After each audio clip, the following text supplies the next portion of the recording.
tell me about it, man. That's nice. Got a little bit of a cold. So A lot of people do. Going around. Welcome to another episode of the Yankee and the Hillbilly.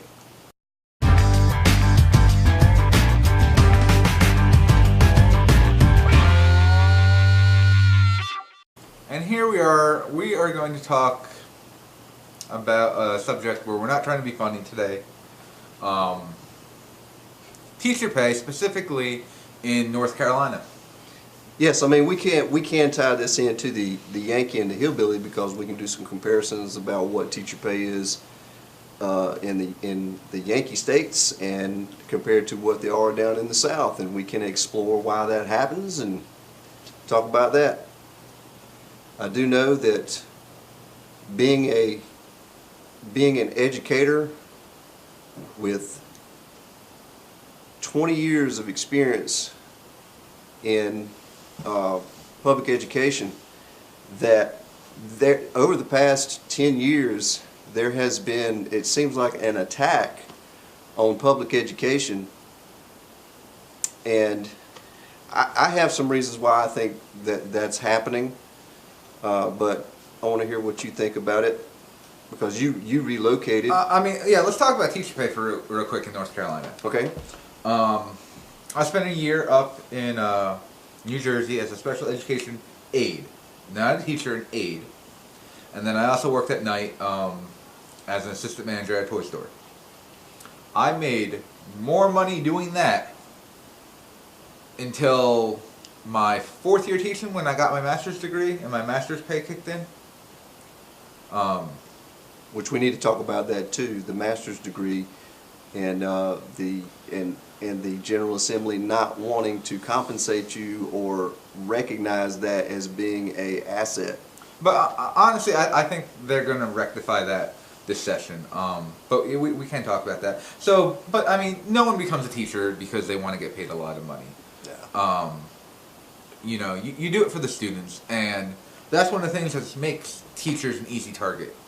Because as mad as I get, as upset as I get, I'm not going to do anything to hurt my students. Right. I'm going to keep on doing the same job I was doing. I'm not going to cut back. I'm not going to say, oh, I can't do this, I can't do that. Because that's not fair to these students. So, and that makes teachers an easy target because we will voice our opinions, but we won't take any drastic actions.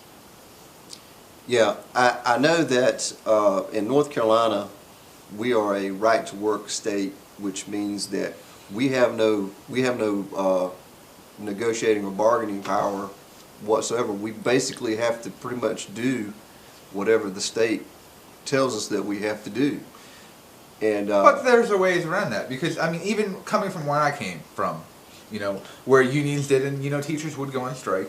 The most effective strike that I was ever affected by happened when I was in elementary school, and the teachers didn't walk out of the classrooms, but they refused to give homework, which made the parents very upset.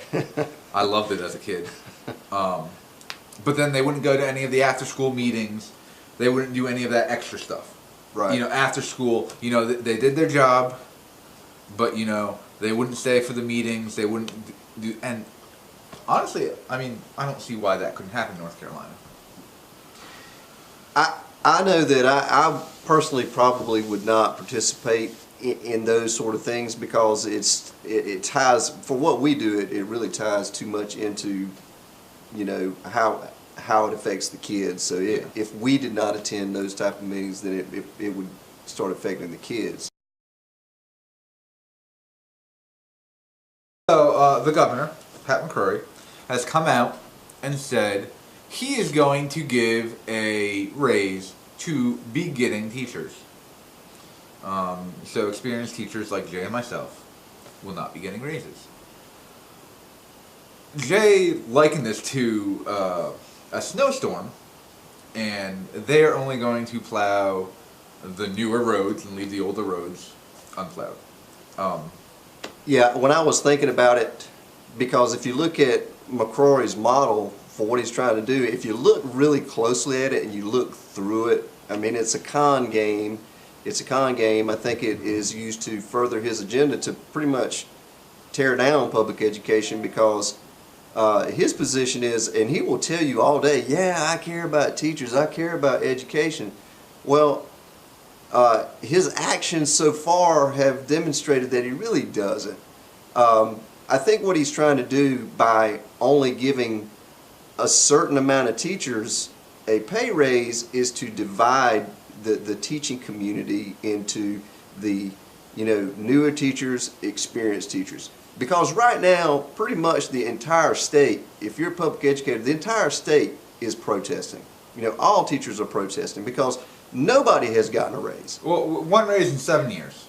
Yeah, one raise in 7 years. So now I guess his strategists are saying, okay, well, let's do this. Let's don't give everybody a raise. Let's just give the newer teachers a raise and let that divide them. If you give the newer teachers a raise, they're probably not going to protest anymore. And that's going to cause maybe some of these 20-plus years of experienced teachers to just go ahead and quit. And if they quit, we can replace them with a first-year teacher and not have to pay them, a 20-year salary. Or what a teacher was making at 20-year salaries, which if they keep going like they're going, there's not going to be that much difference because... Well, I mean, honestly, new teachers are getting what is being reported as a 14% raise, which is a pretty hefty raise. But, basically, you're going to have, a teacher right out of college pretty much making the same that I'm making after working in North Carolina for 10 years. Well, you're going to have first-year teachers that are going to be making more than a teacher that has 9 to 10 years of experience. And now, let us be very clear with this. The new beginning teachers deserve every cent that they get. Amen. They do. Teaching is a much harder job than anyone who has never worked in a school could ever realize. And so we're not upset with them. We don't think, they deserve it. But we think that all the teachers in North Carolina deserve a raise. We would like to see, a smaller raise for everyone rather than jumping right to 14%.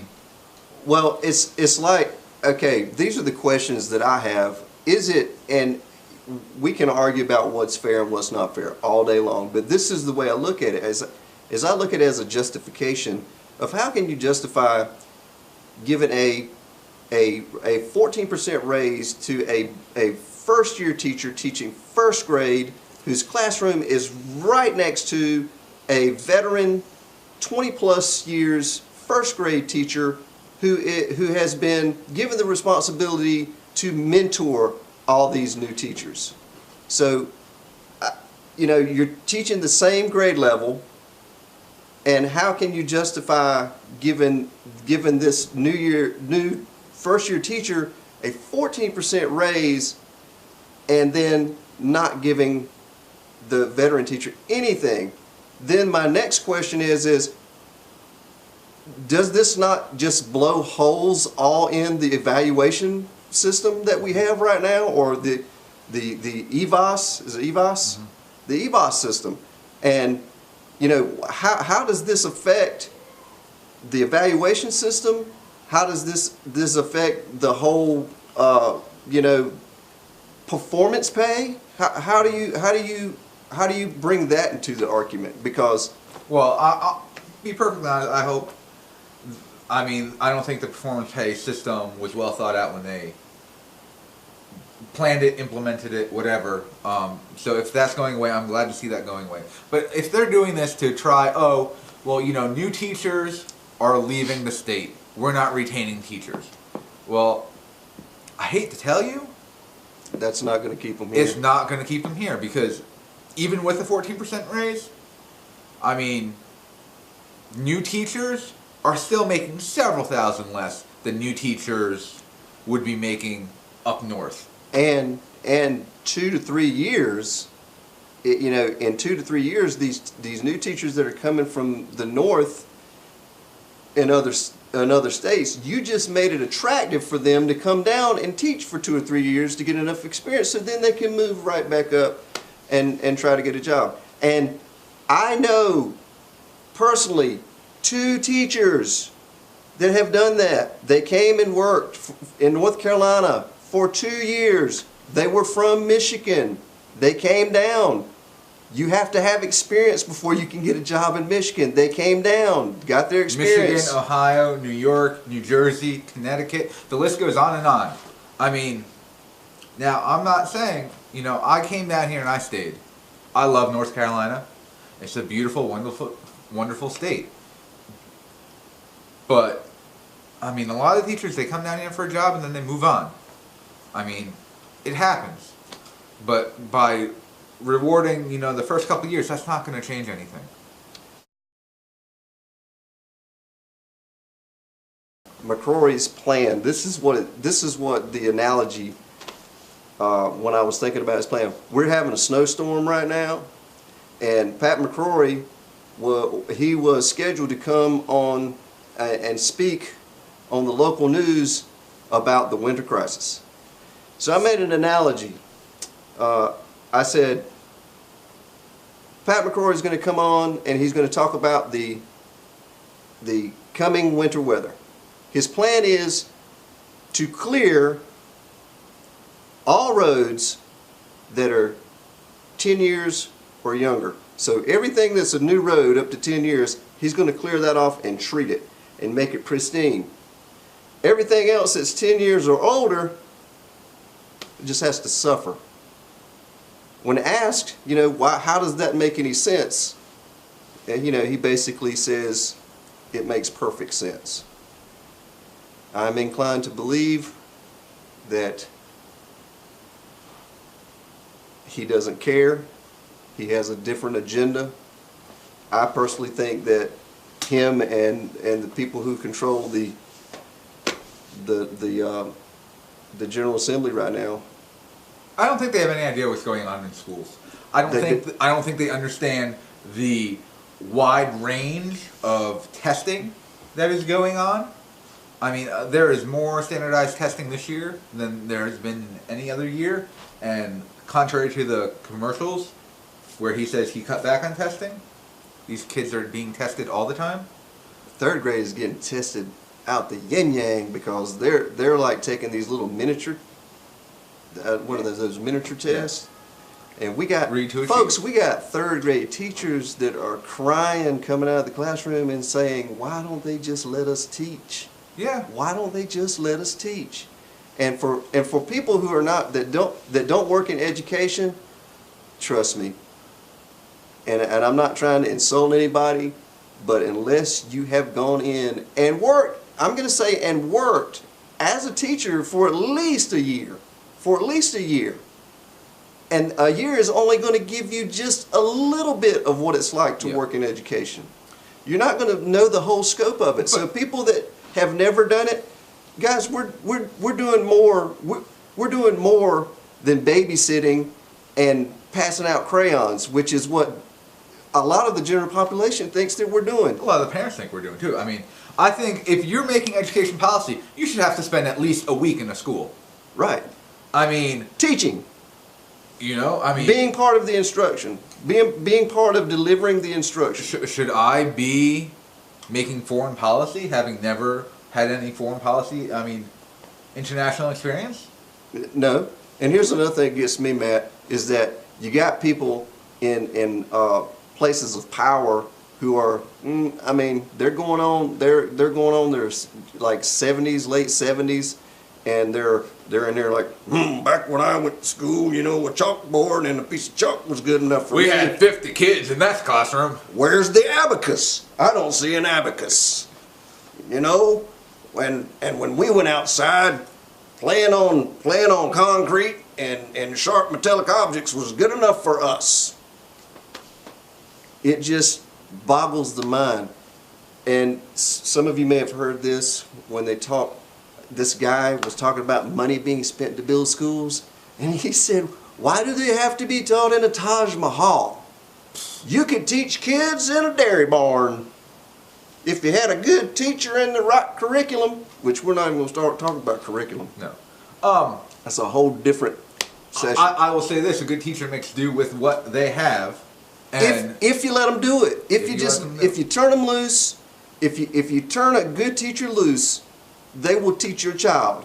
They will teach them. Now, we're not saying there's not some bad teachers out there, but as a whole, what I've observed is I don't see a lot of people coming to school every day looking not to do their job. Everybody I know tries their best to do their job and to teach kids. And I'll tell you this, in my 20 years, I have seen teachers be let go. Some of you think that back when tenure was in place that it was impossible. It's not. no, You can get rid of a bad teacher very easily, and it's been done.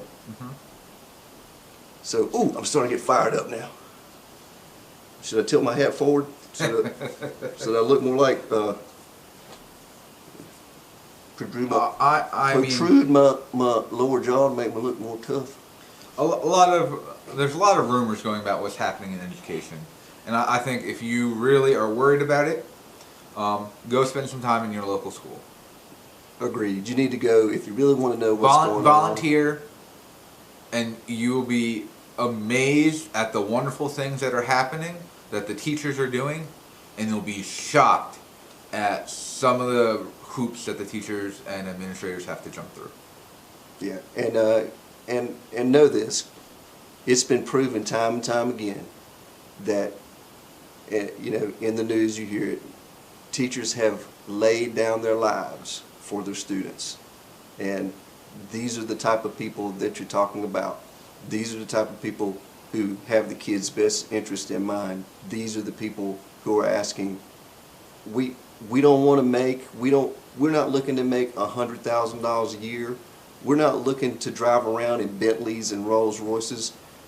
But what we are looking for is a respect and an equivalent salary, which goes along with the responsibility that we have for the kids, not just to educate them, but to keep them safe. So think about that. This has been another episode of The Yankee And the Hillbilly.